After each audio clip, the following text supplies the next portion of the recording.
I've been here the whole time. But I was doing something off camera.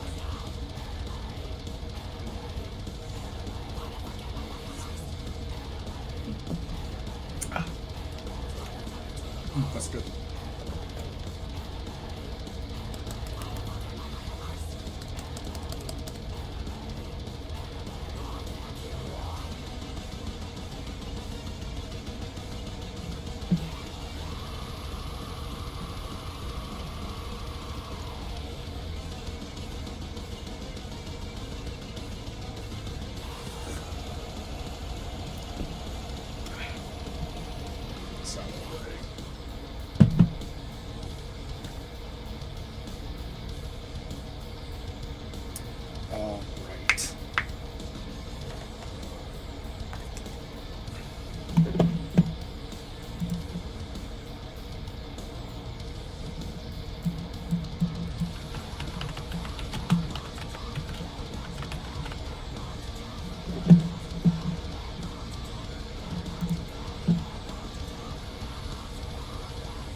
Okay. I'm liking Grave Generator so far. I'm gonna play both versions of this, the original and then the follow-up. I'm gonna go get my nail polish remover. It's one of the plans for the stream is to get my nails cleared up.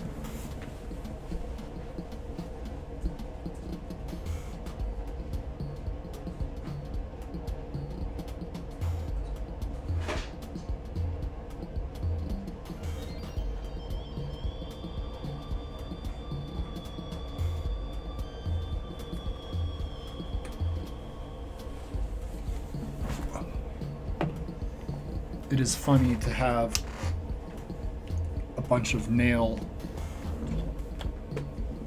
polish stuff in the house, some of which I didn't buy, but I'm the only one that uses it because my partner basically does not paint her nails. She will get them done occasionally, but I am the only one in the house who regularly paints nails. Modern marriage.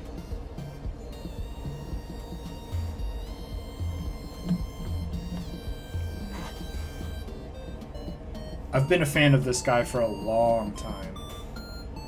Like, since college. Which is a longer and longer time.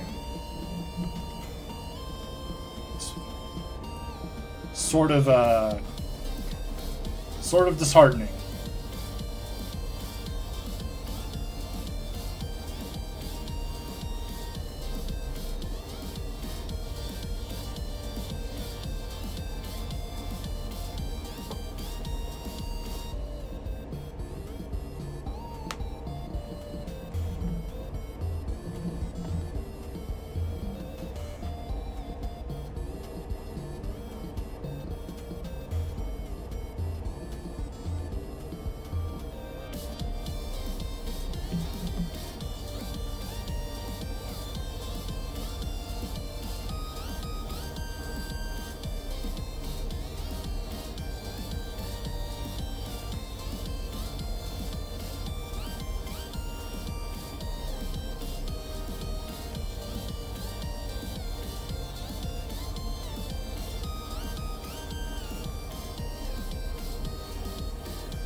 So, this album came out in 2012, I think. And then a few years ago, he reworked the entire album. He is, he's an incredible he's incredibly active. He puts out an unbelievable amount of music. And, I mean, he seems to be, like, compulsive, almost. Right? Like, this is just something that, it's just what he does. And he just makes music. At one point, I believe he at least claimed to have something like 50,000 tracks. But, anyway, I think he prefers the new versions to the old versions. But I like both versions, so we'll listen to the second version. This is the new version.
Polish box.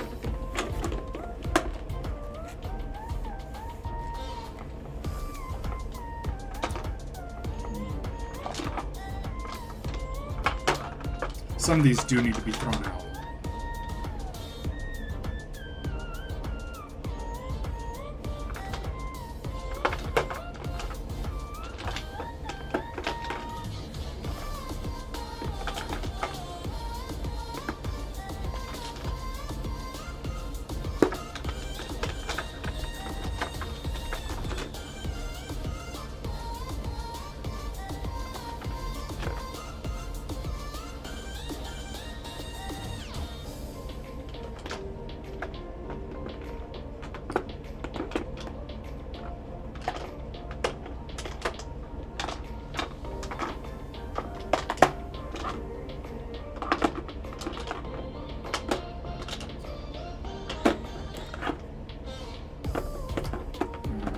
Need a few new ones. This is gonna go. All right.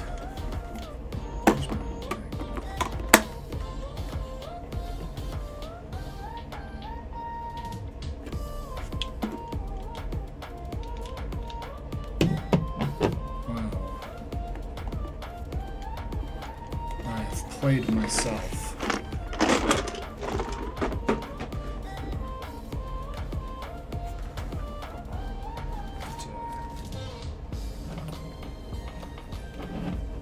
Do a little bit of hunting.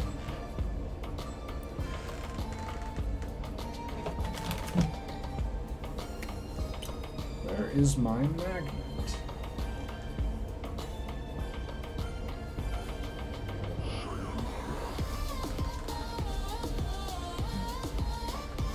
I'm going to have to go look for it.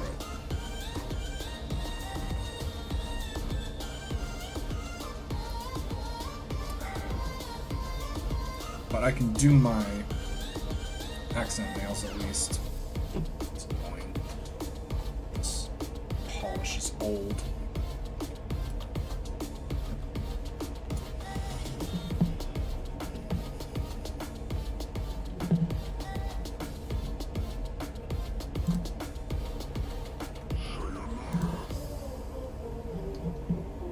I sent a message to Corey. I didn't want to just, like, I don't know, borderline talk shit.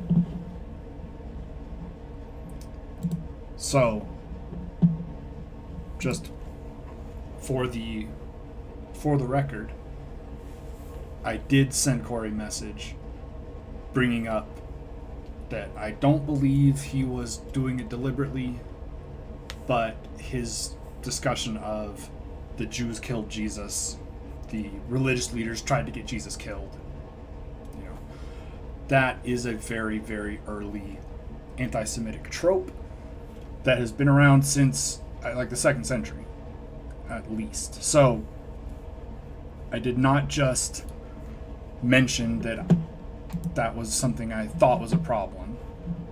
I did send him a message because I think that I should. I think it's important to address these things. It's biblical, even, to address these things. So anyway, I wasn't just bringing stuff up and on the stealth.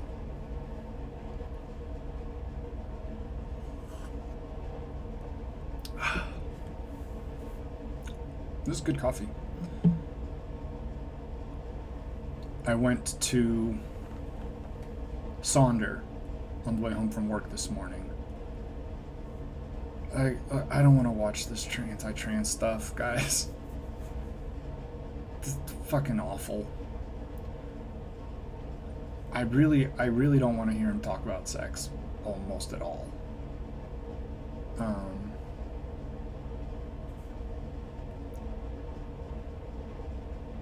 Okay, I think that will be interesting. I think, well, God. But see, the problem is, if I do a how to prove Christianity is real to Joe Rogan, I have to deal with a bunch of Joe Rogan clips. Which, one, I don't want to listen to. And two, Joe Rogan is like litigious, you know.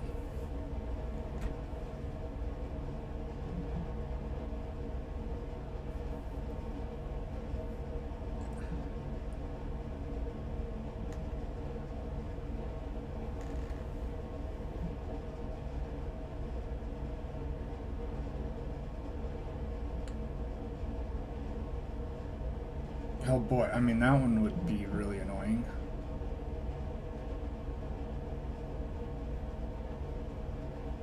But a lot of abortion stuff.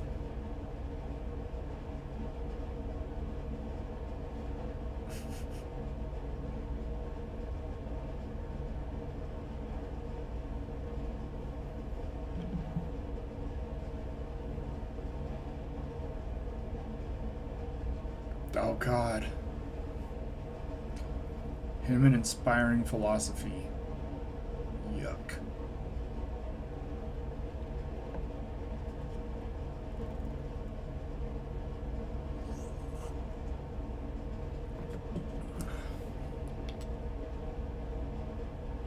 I mean, also, I don't want to watch this. I don't want to deal with him being proudly bigoted. Like,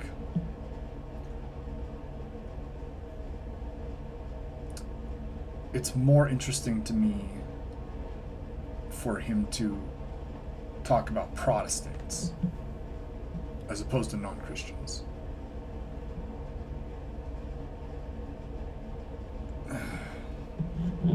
This one might be worth doing. But like, so this is just Pearly things. One of the worst. She's an absolute, I mean, she's a tragedy. Like, she seems like she's actually kind of dumb, but not this dumb. And she has just figured out how to get clicks. And it's like being an anti-woman edgelord and also an anti-Semite. And it sucks because, you know, she didn't have to take that route. And she is mostly just there to be laughed at. I don't know how many people take her seriously, even on the right. But it's a bummer. But I guess it's good that he is refuting even more misogynistic stuff with his Christian misogynistic stuff. I'm not going to watch that. I think I'll watch this one. because this is dumb. I'm gonna go grab my phone.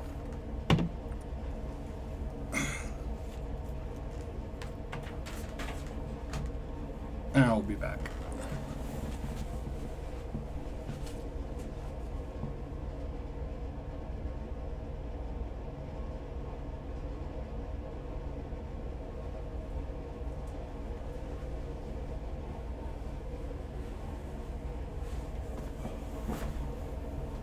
All right.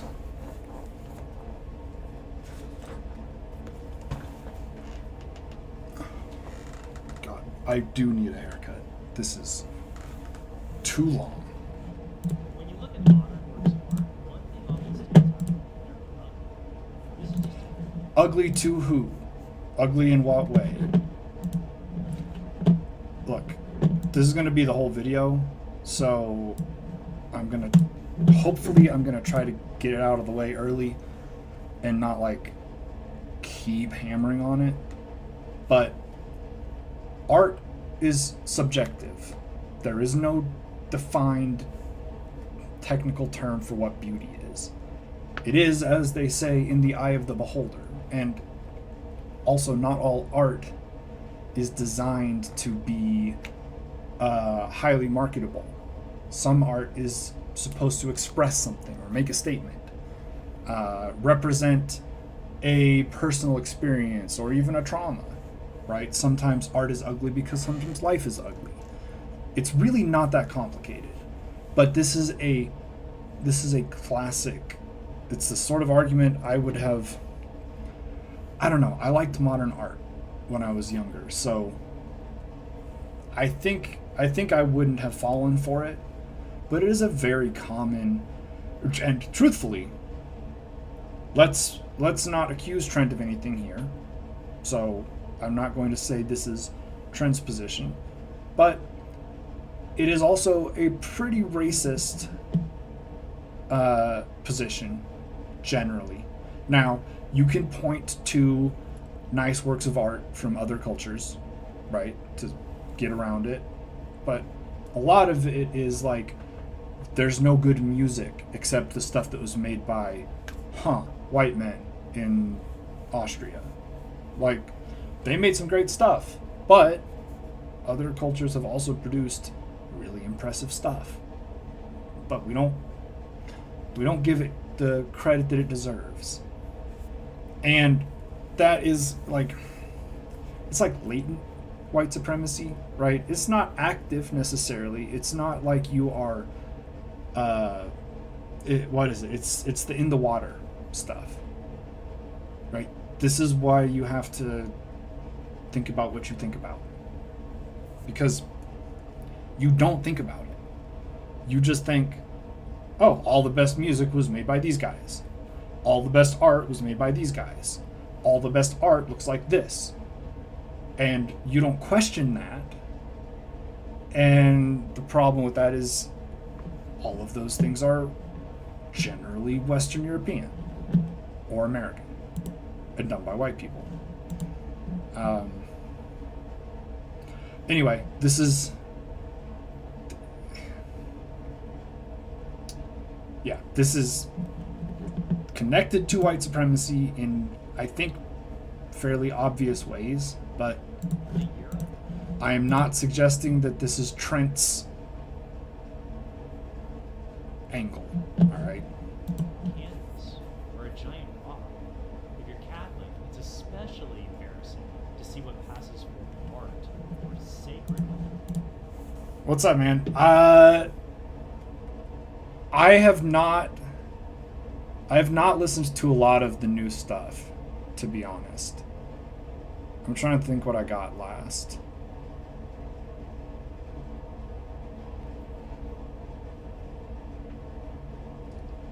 I got Achilles, and I haven't really dug into it. I think the last one I really dug into was Mr. Rap. And worth the wait.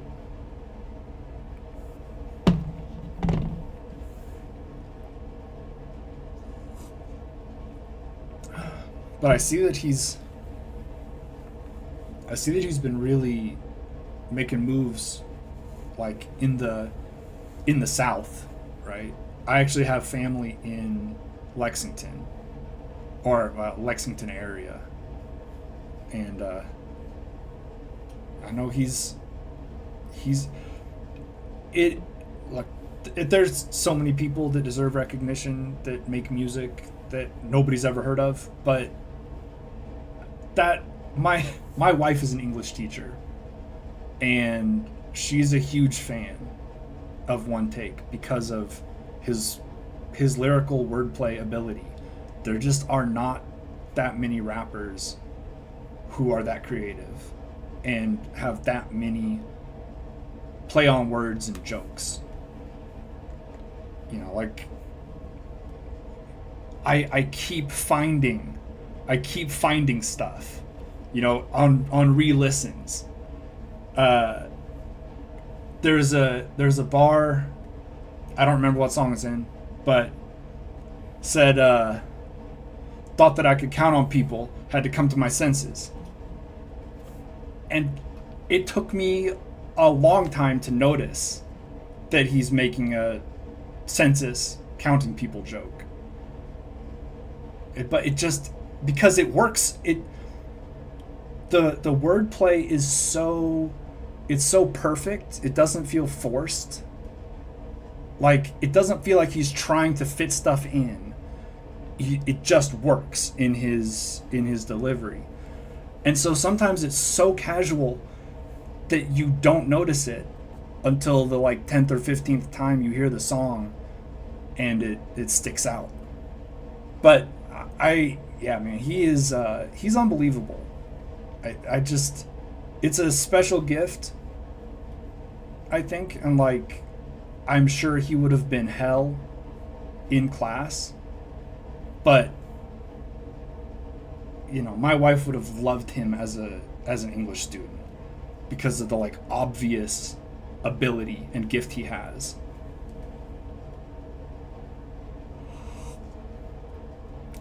Shout out to Montana of 300, because that's how I found One Take, was on Cypher 8, I think.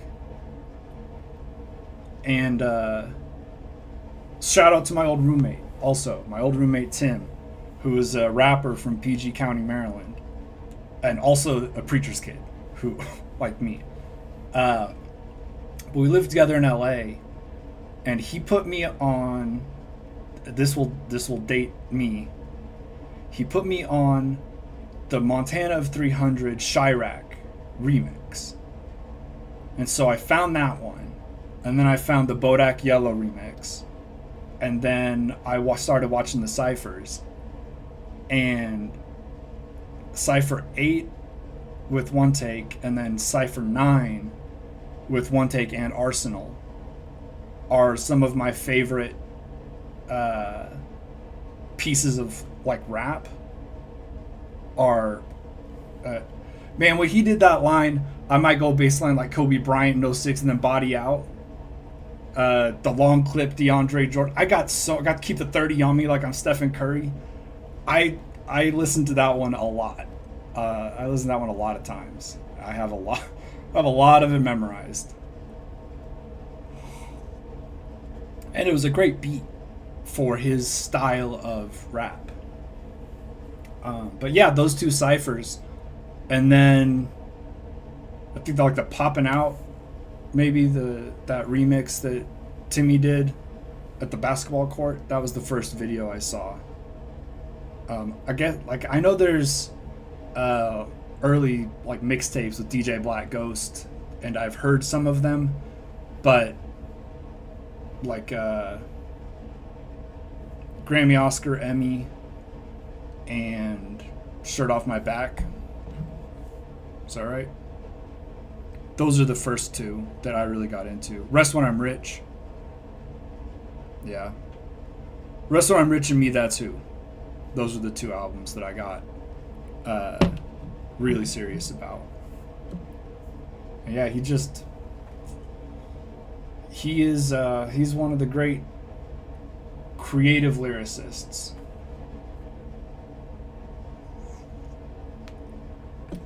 And I hope that gets him enough money to live on, you know? Like, I hope he gets some of the... I know he's got several... Like, I follow him on Instagram. So I know he's got several, like, Kentucky artist awards and, you know, local artist awards. But he's special, I think.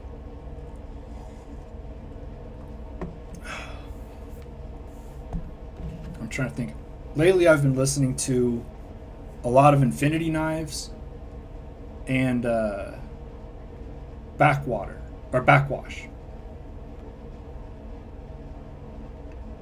Infinity Knives put out A City Drowned in God's Black Tears last year, and it's pretty solid. It's not subtle. I'll say it's not a subtle album, but I think there's a time and a place for subtlety, and I think there's a time and a place for stating plainly the things you're like talking about. Yeah, well, I can play if you want to sit through a track. It's not going to get copyright struck. We'll play.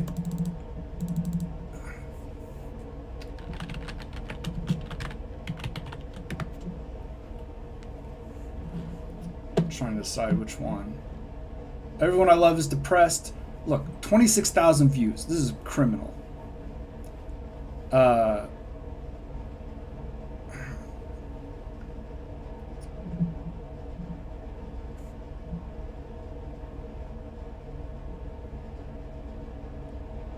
Let me see. Now we'll just do this one. This is probably the best representation.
Yeah, this is a sick beat.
Have you listened to the Gollywog?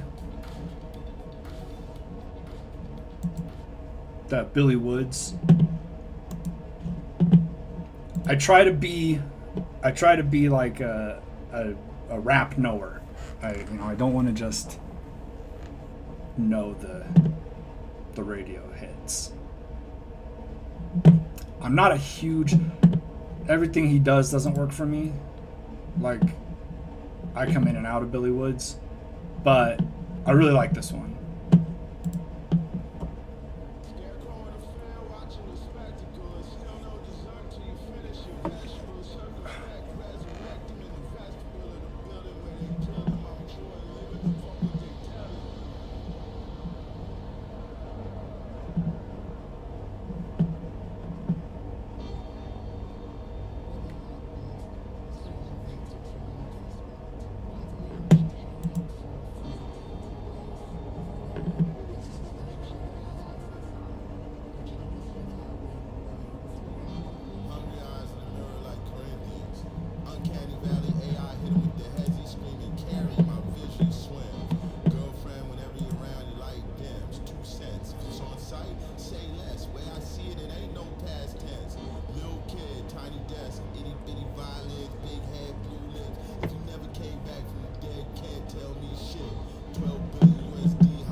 Yeah, I like that one.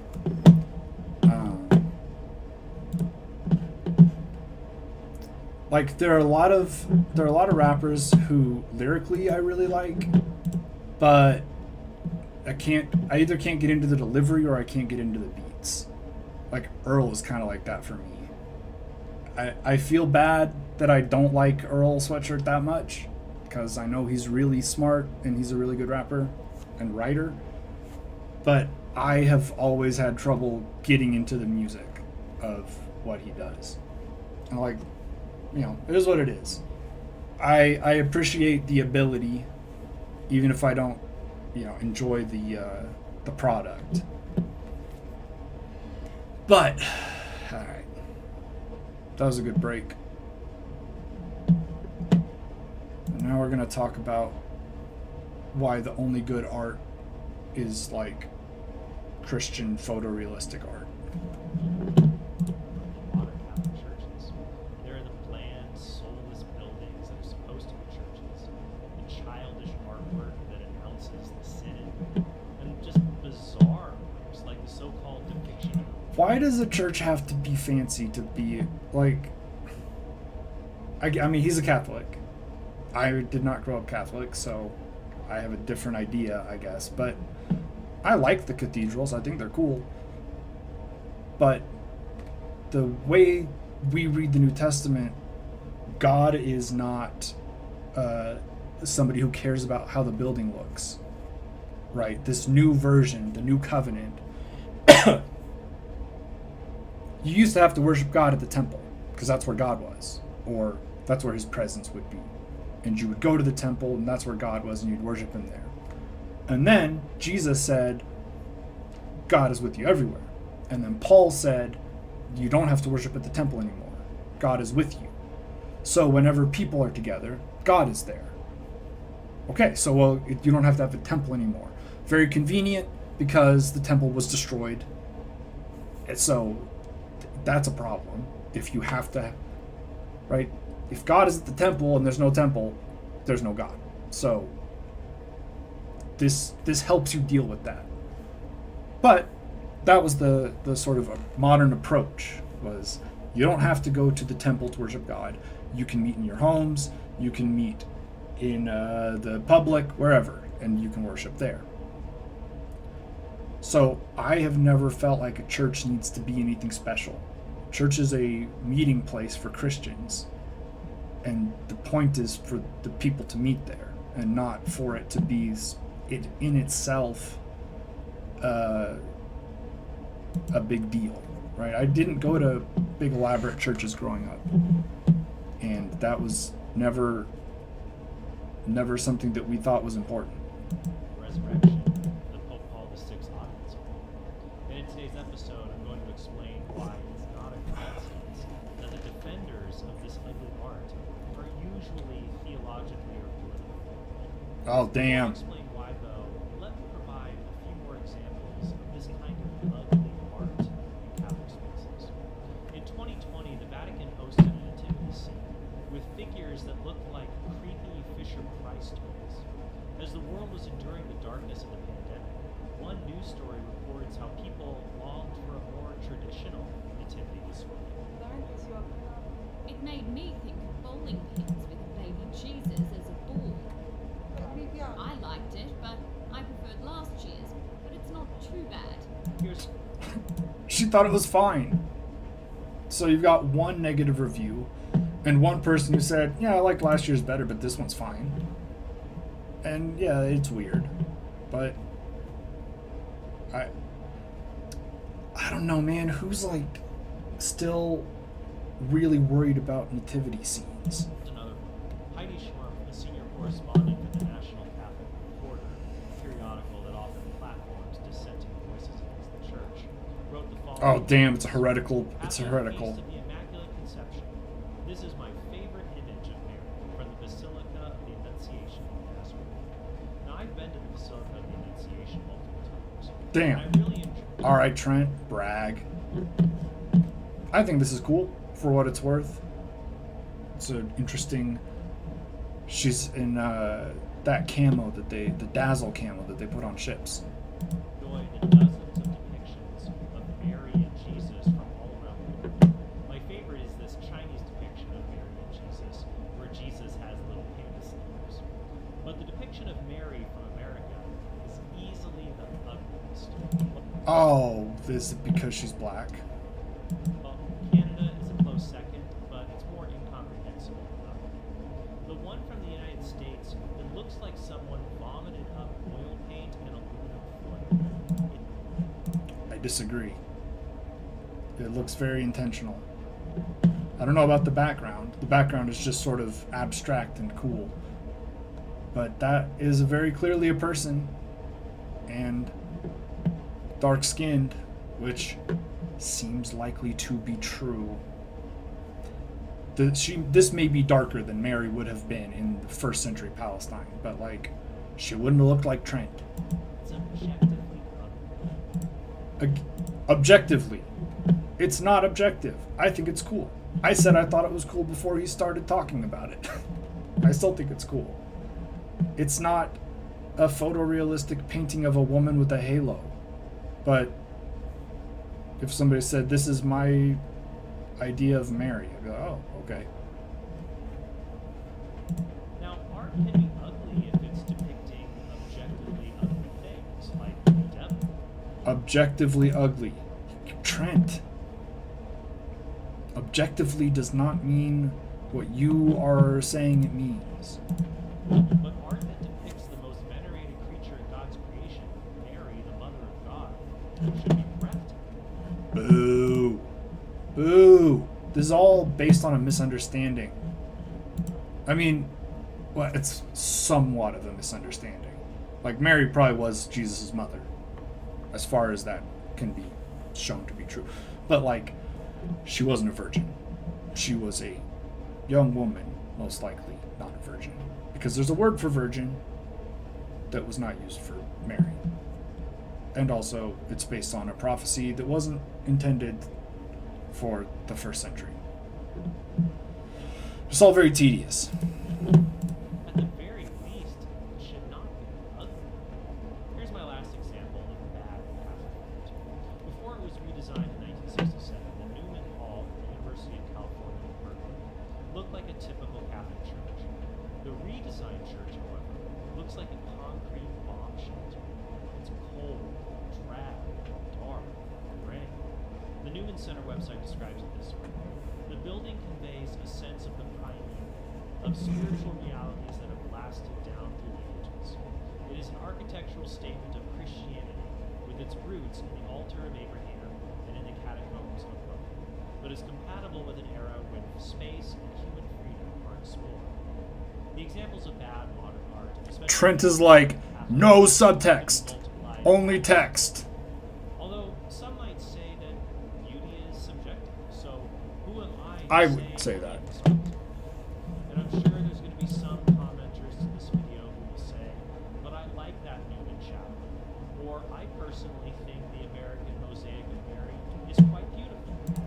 Okay, so if there are people who say that, that means it's not objective. It's not objective. If there are people who disagree with you on this point, then not everyone agrees on what beautiful art is. So it's not objective. Art is subjective. Beauty is subjective. There are all kinds of people who are into all kinds of different body types and shapes. Some people are not into those body types and shapes. But it doesn't really matter, because you don't have to be. If they are, that's fine. If you are, that's also fine. It's not objective. And it's really annoying that he wants this to be objective. Beauty is subjective in some ways because it appeals directly to us as a subject. But beauty is not completely subjective. How so? Beauty is an objective reality in the world, and it cannot be changed merely by something like democratic vote. Medieval philosophers like St. Thomas Aquinas and Duns Scotus taught that in reality there are things called transcendentals. They are properties that all beings have in certain humans.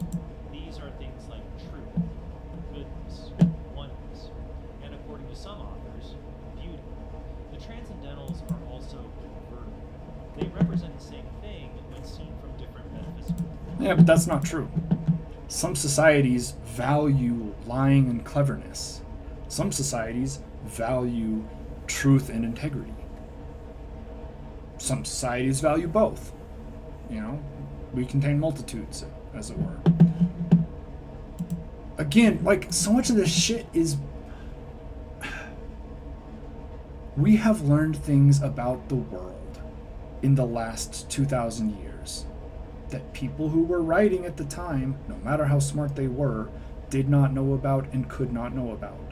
For example, the existence of North America, the existence of South America, the existence of Hawaii, right? They didn't know about that shit. But there was a whole continent 2 continents full of people who had existed for a very long time. And we know things about their cultures that are not representative of European cultures. Some of them are, some of them aren't. So no matter how smart those guys were, no matter how woke even they were trying to be, if they were trying to find a way to explain how we're all one in God, right? Which is it's a good thought. It's a good way to look at the world. No matter how much of a serious approach they were trying to take, they didn't know North America even existed. They are limited in what they can say. And we know things now that they didn't know. For example, a good tree will have being and not lack the being it ought to have.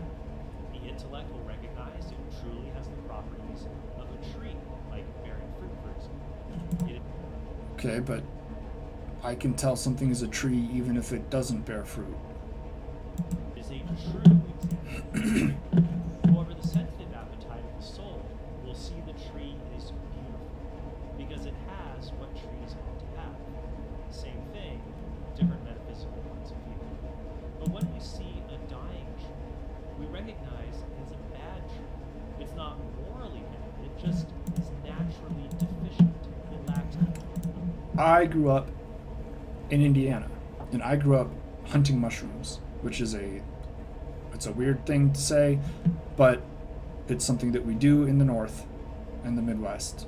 Morel mushrooms are very delicious, and they only come around for about a month a year, and they only grow around certain trees. And one of the trees they grow around are dead, I believe, ash trees. They have to be dead. If they're alive, the mushrooms don't show up. So a dead tree is a great thing if it's an ash tree, because that means you might be able to find morels around it. It is in fact providing life, or whatever fungus is, in its death. So, like, I know that he's trying to make bigger points here, but these arguments are really easy to counter, because I can think of examples with almost no effort. And so how do you deal with, like, trying? To being, it's not a true or archetypal true. And because of this, it's an ugly true. And since God just is unlimited, infinite being itself, that means God is perfect truth, God is perfect goodness, and God is perfect. Whatever is beautiful in this world is in some way reflecting the truth and goodness of God himself. Now, one reason liberals and other modern people embrace bad art is because they reject Define bad. the idea of objective truth. For them, truth is entirely subjective. There is no such thing as absolute truth. There is just your truth, my lived experience. If someone says that something is beautiful, you can't say that they're wrong. You just have to respectfully disagree because their truth can't be mistaken. Okay. But if somebody says, you know what I think is beautiful? Really hairy, really, really heavy men. That's just what I think is great. I would say, I don't think that's great. But it's cool that you do. Good luck finding your bear, you know? Or your Jack Black. Some people think Jack Black is super sexy. And you know what? Who cares? Some people don't. And also, who cares? Except Jack Black, maybe. But I don't think he cares. So it is subjective. It does not matter. If I think it's beautiful, and the way I experience it is, yeah, it's beautiful, then you can't tell me that it's not beautiful to me. You could tell me that it's not beautiful to you. But, okay. We're two people looking at one thing. That's not objective. But beauty is not purely subjective.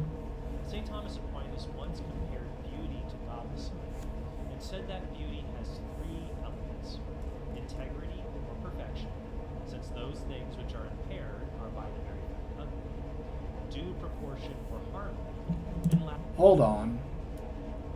So, anybody with a disability is ugly. Right? Anything that is impaired is by very fact ugly. Sounds to me like he's talking about anything, because it does say those things which are impaired. You know, there are a lot of disabled people out there. Lastly, brightness or clarity, whence things are called beautiful, which have a bright color. Now this shouldn't be taken as an exhaustive definition of beauty, because some art with bright colors is beautiful. Instead, Aquinas is saying the presence of light, proportion, and perfection are indicative of the objective nature of beauty. In fact, across all cultures, symmetrical faces are considered more beautiful than asymmetrical faces. And Also not true. I mean, it is true to a point, and then you reach a point where it's weird. Human faces are not perfectly shaped, and a little bit of asymmetry can be enhancing.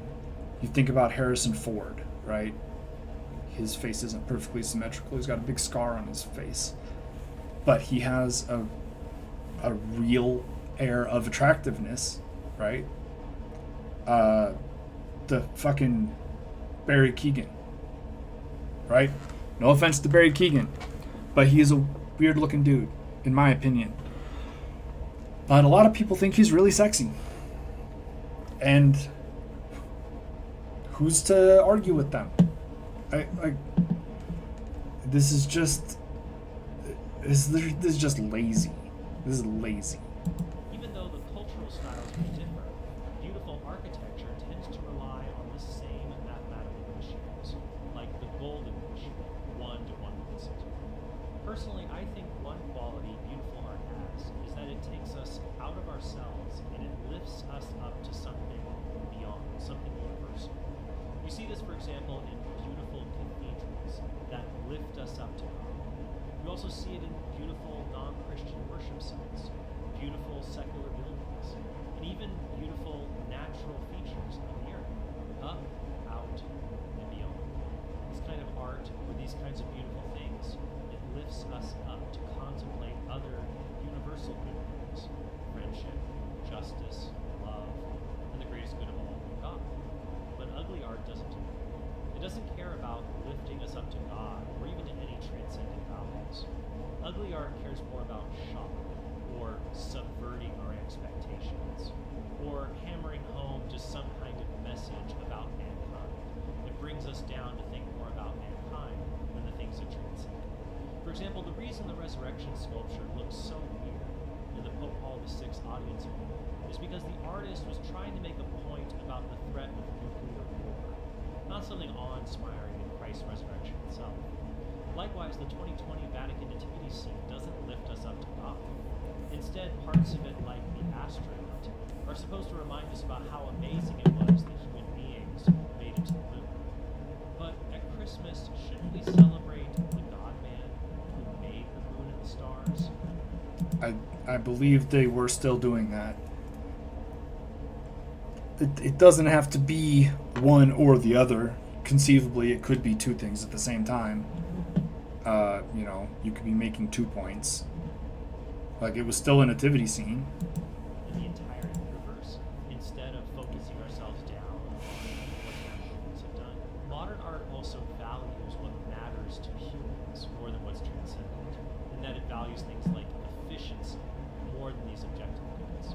So older art and architecture is usually generous in its designs and its features, not purely about function or minimalism.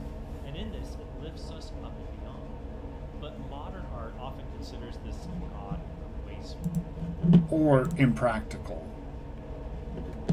Or unsafe. I mean, I'm not... Like, building codes have changed since the 1600s. The designer of the 2020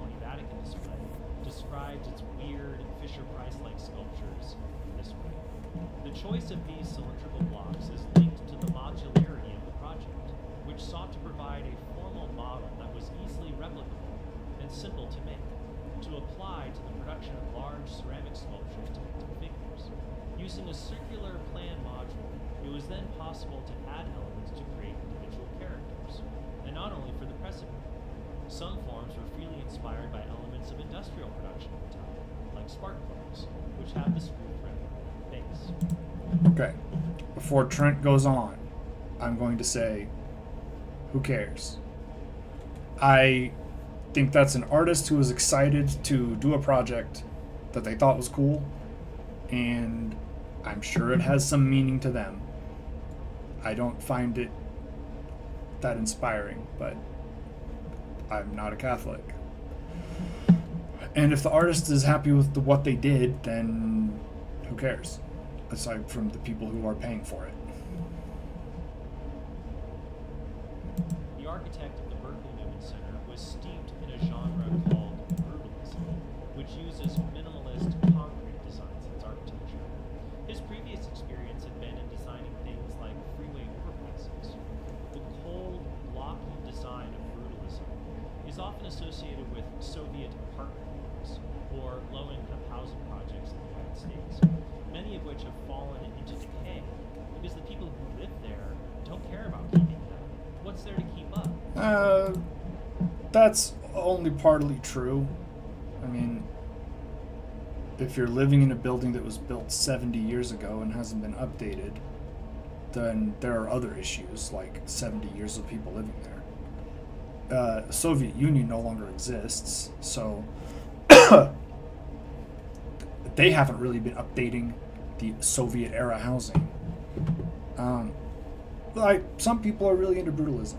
Some people are really into the like straight lines and imposing like solidity of the stuff. I think some brutalist stuff is cool. I don't really worry that much about architecture. It's not one of the things that I am particularly moved by. I like a good building. I like a good church. But like, I've seen the Hagia Sophia. It's very cool, but I'm not that worried about like the houses or apartments that I see on my way to work. I care more about the natural world when I'm being like picky about beautiful things. They've succumbed to despair because of the inhuman conditions in which they live, caused a lot by the architecture. It makes me feel as if this is not my home. This is only a place where I sleep and pay my rent. It's just like you're closed in a corner with no way out, nowhere to go. However, the defenders of brutalism don't I wonder why she was saying those things. I wonder what else was happening that might have caused her to have nowhere to go. want I don't know. I don't know what that video is about. Trent was playing it out of context. us to value unequal art that lifts us up. They say concrete He did not include a link to that video, so don't know what that video is about, but definitely is out of context. because it promotes values like socialism. In fact, this defender of brutalism says that's one of the positive values of this architectural style. You know what's good about socialism?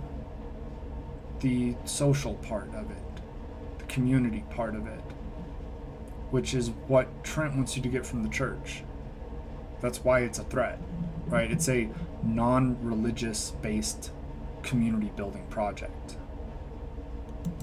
I don't know. I'd have to think more on this to develop it, but something link between the church so heavily embracing capitalism, which alienates us from each other, and therefore we need to find community in church.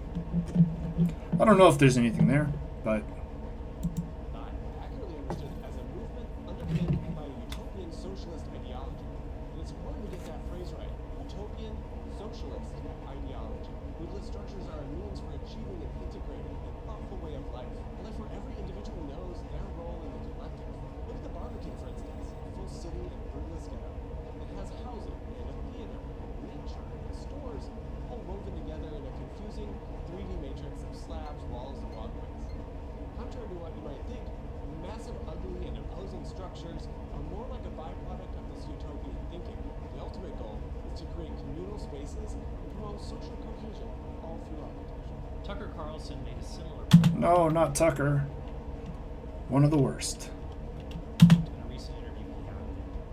Do you believe that postmodern architecture is designed to kill people? What's the message? Well, look, anything that we make with our hands, it's the purest expression of our creativity.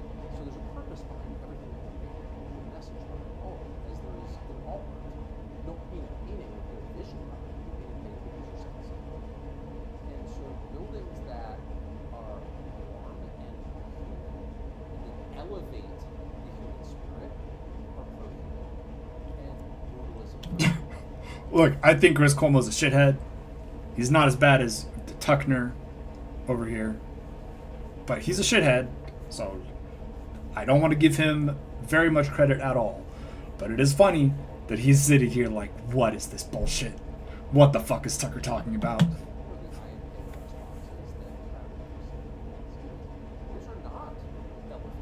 What's the message of working in a room with a synthetic drop ceiling and drywall on the walls and fluorescent lighting ahead of you, no privacy at all? What's the message? The message is you mean nothing.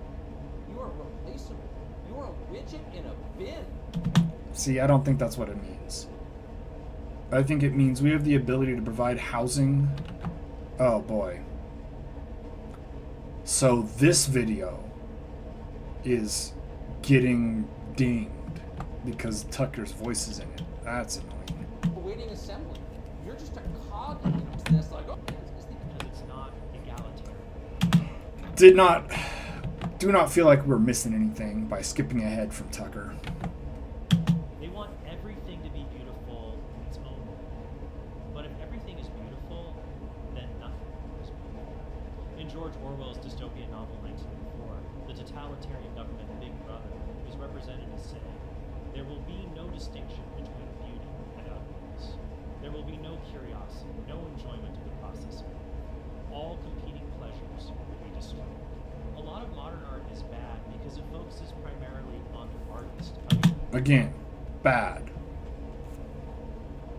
That's not a word that you can use. You can say, I don't like it. I think it's ugly. But it's not bad. There's a lot of art that I think is ugly or not very interesting that people pay a lot of money for. So, who is to say? Nobody. Subverts expectations. Fucking Van Gogh wasn't really popular in his lifetime. And now he's massive, you know? This shit happens to a lot of artists who are not appreciated in their time. And then later, everybody decides that what they did was beautiful. How he shocks. Like, because it's subjective. Amplify human creativity and ingenuity. Look at the new thing we did. Nobody could have expected we would do it this way. If you don't like it, then you just don't do it. But truly good art, it uses ingenuity, even subversion, for the purpose of lifting us up to contemplate that which is true good. Consider Michelangelo's Pietà. You don't immediately think about the ingenuity of the work, and there's plenty of it. Instead, the depiction lifts you up and out from yourself, and allows you to fixate on the mystery of the death of the god, and his body being cradled by the Theotokos, the mother of God. As I said, the sculpture is ingenious. Mary is not sculpted to be life-sized. By scale, she'd be about 10 feet tall, but the folding of her robes hides this fact, so that we recall she is a mother first and foremost, cradling her son like she did when he was born in Bethlehem. Early Okay, but this didn't happen, so... Like, it's an artist's depiction of an event that didn't happen. Also, boy, those are some European features on Mary. critics also complained that Mary's face was too young in depiction, which once again recalls her early maternity. Michelangelo told the critics that chastity enjoys eternity. And Oh my God! Did was it the time when they thought Mary was a perpetual virgin Oh, that's so dumb. Jesus had brothers and sisters. Where did they come from? I mean, I know there are justifications for it, but they do not make more sense than the standard Jesus was special, and then Mary and Joseph were married. They could and should have children. To be clear, beautiful art comes from a wide variety of cultures. Okay, It good. doesn't always have to be about lifting up to the good. Works of art that depict the horror of war can show beauty when it's eclipsed by otherness, such as Goya's The Third of May, 1808. Picasso's Guernica shows this in an abstract way as it depicts the 1937 Nazi bombing of Guernica, Spain. It also doesn't have to be European. I personally enjoy artwork from the Japanese Edo. Good for Trent, making it clear. I'm not saying only white people can do good art. Like the Great Wave of Katsushika Kurosawa. It's no wonder. Okay, everybody likes that painting, Trent. You're not clever or special because you like that painting. You like one painting from a Japanese artist. Well, one of 47 paintings. It's a great painting. I think it's really cool. It's great. I like this particular piece because it was an inspiration for European impressionists like Monet and Van Gogh. Who were not allowed to exhibit in their own day. People hated this shit. Paint something that looks like something, you asshole, is what they said in French mostly. So again, this is like, it's not objective. I don't need to keep making this point, but I'm gonna. It's not objective because when it was made, it was not popular and people did not think it was beautiful.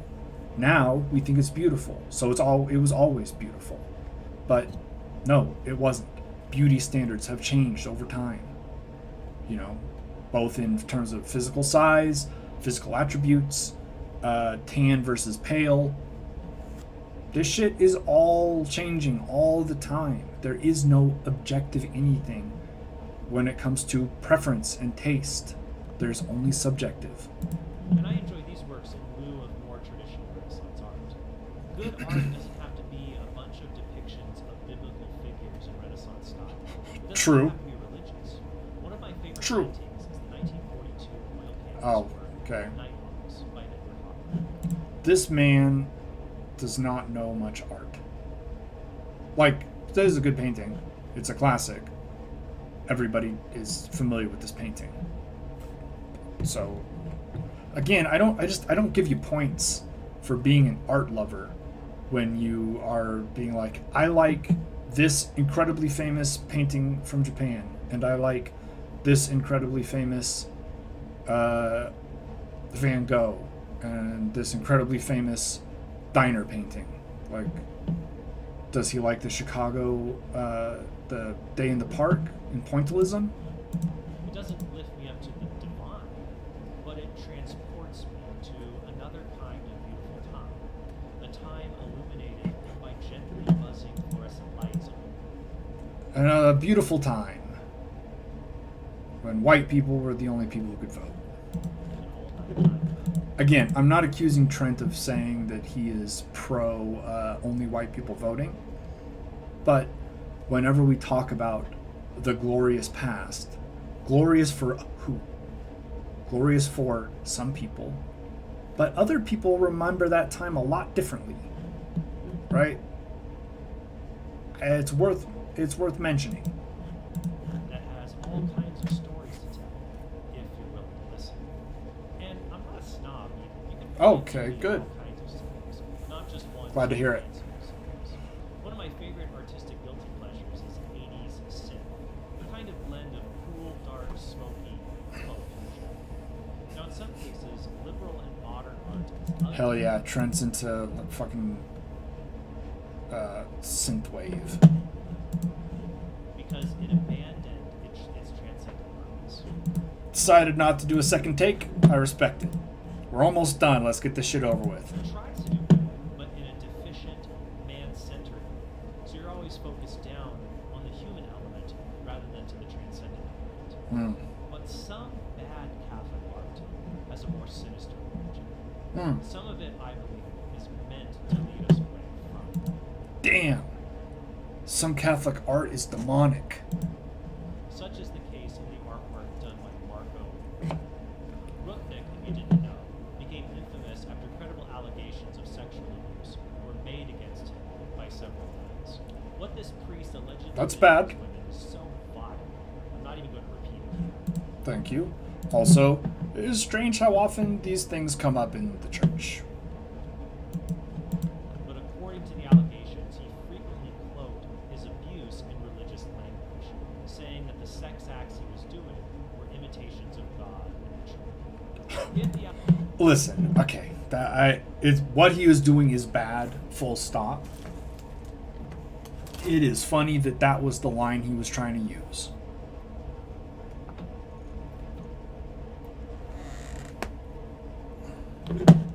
allegations against Father Rupnik are true, then he is a man deeply steeped in it.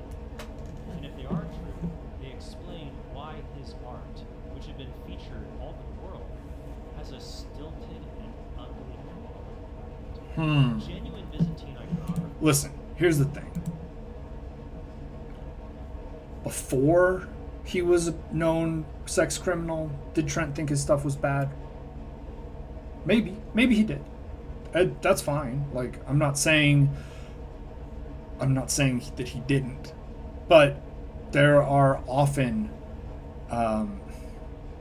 Did not grow up with Harry Potter. Okay, I didn't grow up with Harry Potter. I've never read them. I have seen one of the movies as an adult. I don't care. I had no problem condemning J.K. Rowling as a TERF and giving her work a pass, right? But a lot of people grew up really loving Harry Potter. Where's my fucking magnet? A lot of people really, really love Harry Potter. They have Harry Potter tattoos and, you know, bumper stickers and whatnot.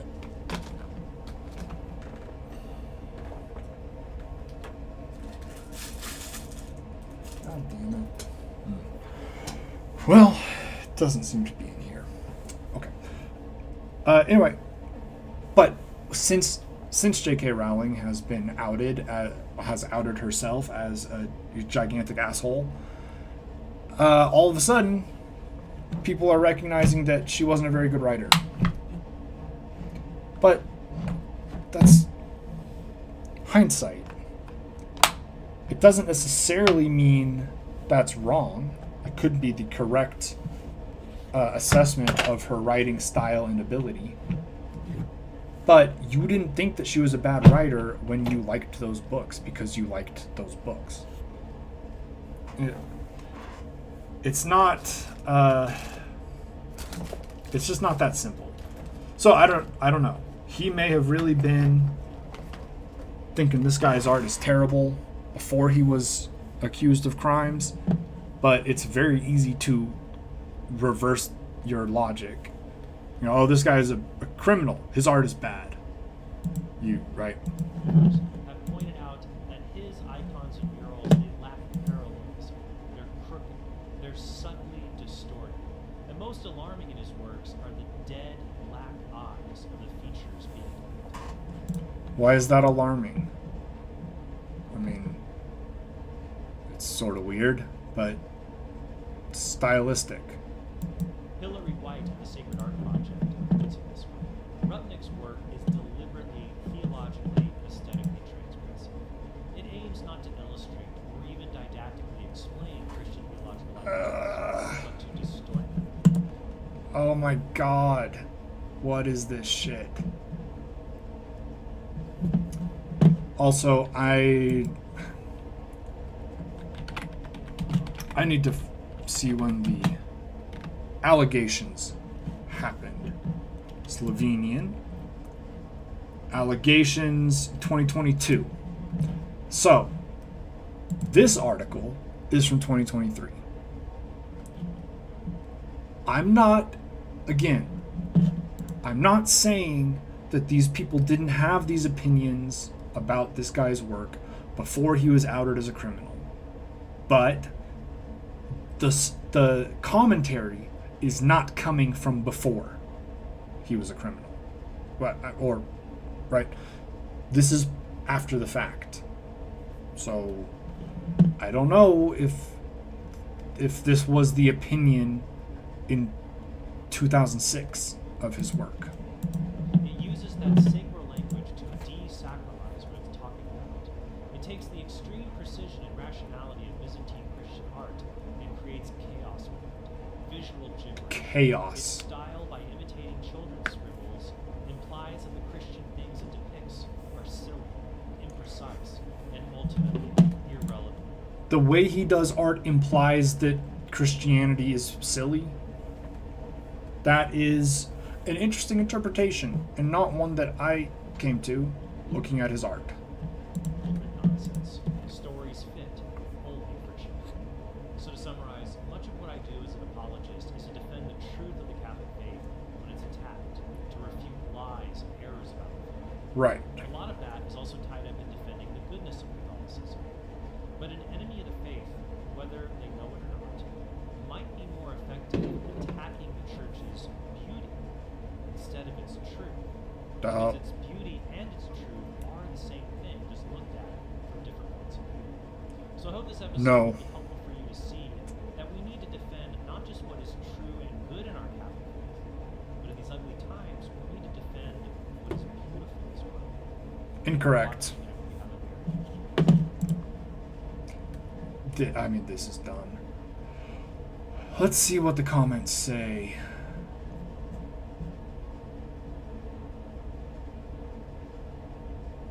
Borg.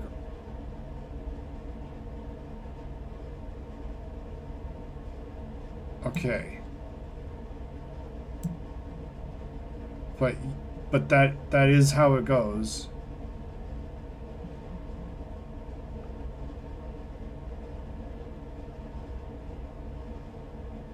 Wow, you sound so cool. Who cares? Who cares? Who cares? Who cares? Art is cool, and I'm all for it.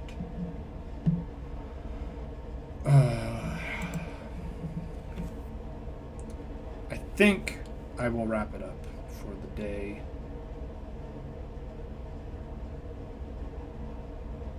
Stuff to do. I'm going hiking tomorrow, so I need to be prepared for that. Do a little shopping today, or a little looking, the way I do it. Do a little cooking, a little cleaning, and then early to bed. And I will take pictures, and I will probably take videos.